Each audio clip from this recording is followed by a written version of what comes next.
ಮಂಗಳೂರಿನ ಬೊಕ್ಕಪಟ್ಟಣದಲ್ಲಿರುವ ದಕ್ಷಿಣ ಕನ್ನಡ ಜಿಲ್ಲಾ ಪಂಚಾಯತ್ ಸರ್ಕಾರಿ ಹಿರಿಯ ಪ್ರಾಥಮಿಕ ಶಾಲೆಯ ಶಾಲಾ ವಾರ್ಷಿಕೋತ್ಸವ ಸಮಾರಂಭ ವಿಜೃಂಭಣೆಯಿಂದ ನಡೆಯಿತು.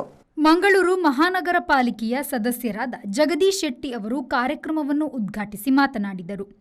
ಮಕ್ಕಳಿಗೆ ಮಾನವೀಯತೆಯ ಗುಣ, ಸಹೃದಯ, ಪರಸ್ಪರ ಪ್ರೀತಿ ವಿಶ್ವಾಸದಿಂದ ಬದುಕುವುದನ್ನು ಶಿಕ್ಷಕರು ಕಲಿಸಿಕೊಡಬೇಕಾಗಿದ್ದು, ತಂದೆ ತಾಯಂದಿರು ಕೂಡ ಮಕ್ಕಳಿಗೆ ಈ ಬಗ್ಗೆ ತಿಳಿಸಿಕೊಡಬೇಕಾಗಿದೆ ಎಂದರು. ಮಾನವೀಯತೆಯ ಒಂದು ಜೀವನ, ಸಹೃದಯವಾದಂತಹ ಒಂದು ಜೀವನ, ಪರಸ್ಪರ ಪ್ರೀತಿ ವಿಶ್ವಾಸದ ಬದುಕನ್ನು ಕಲ್ಪಿಸಿಕೊಡುವಂತಹ ಒಂದು ಮಾನಸಿಕ ಒಂದು ವ್ಯವಸ್ಥೆಯನ್ನು ಕಲ್ಪಿಸಿಕೊಡುವಂತಹ ಸಿದ್ಧಾಂತವನ್ನು ಕೊಡುವಂತಹ ಜೀವನವನ್ನು ಇವತ್ತು ಏನು ಕೊಡಬೇಕು ಅಂತ ಹೇಳಿದ್ರೆ ಅದು ಮೊದಲ ಒಂದು ಪಾಠ.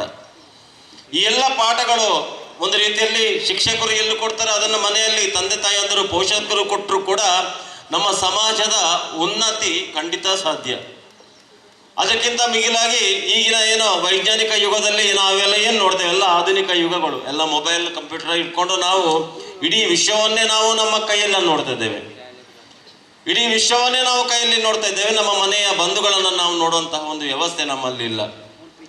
ನಮ್ಮ ಮನೆಯ ಬಂಧುಗಳನ್ನು ನೋಡುವಂತಹ ವ್ಯವಸ್ಥೆಗಳನ್ನು ಈ ಒಂದು ವೈಜ್ಞಾನಿಕ ಯುಗದಲ್ಲಿ ನಾವೆಲ್ಲ ಏನು ಕಳೆದುಕೊಂಡಿದ್ದೇವೆ. ಇಂತಹ ವ್ಯವಸ್ಥೆಯಲ್ಲಿ ಇರುವಾಗ ಏನೋ ಆ ಪುಟಾಣಿ ಮಕ್ಕಳು, ನಮ್ಮ ಹಳೆಯ ನೆನಪುಗಳು ಬಹಳ ನನಗೆ ನೆನಪು ಬರುತ್ತೆ. ಹಿಂದಿನ ದಿವಸಗಳಲ್ಲಿ ನಾವು ಶಾಲೆಗೆ ಹೋಗುವಾಗ ಅದೆಷ್ಟು ಕಷ್ಟಗಳಿತ್ತು ನಮಗೆ. ಶಾಲಾ ಶಿಕ್ಷಣ ಇಲಾಖೆಯ ಕ್ಷೇತ್ರ ಶಿಕ್ಷಣಾಧಿಕಾರಿ ಜೇಮ್ಸ್ ಕುಟಿನೋರ್ ಅವರಿಂದ ಧ್ವಜಾರೋಹಣ ಕಾರ್ಯಕ್ರಮ ನಡೆಯಿತು. ಬಳಿಕ ಮಕ್ಕಳು ಮಾರ್ಚ್ ಪಾಸ್ಟ್ನಲ್ಲಿ ಭಾಗವಹಿಸಿ ನಂತರ ಏರೋಬಿಕ್ಸ್ನಲ್ಲಿ ಪಾಲ್ಗೊಂಡು ಸಂತಸಪಟ್ಟರು.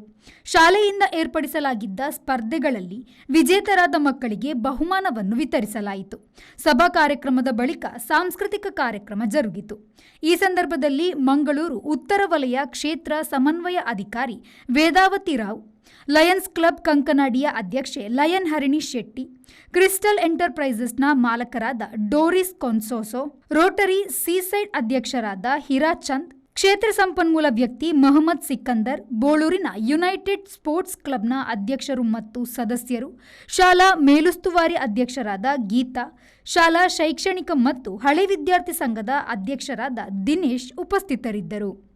ಶರತ್ ಸಾಲ್ಯಾನ್, ವಿ4 ನ್ಯೂಸ್, ಮಂಗಳೂರು.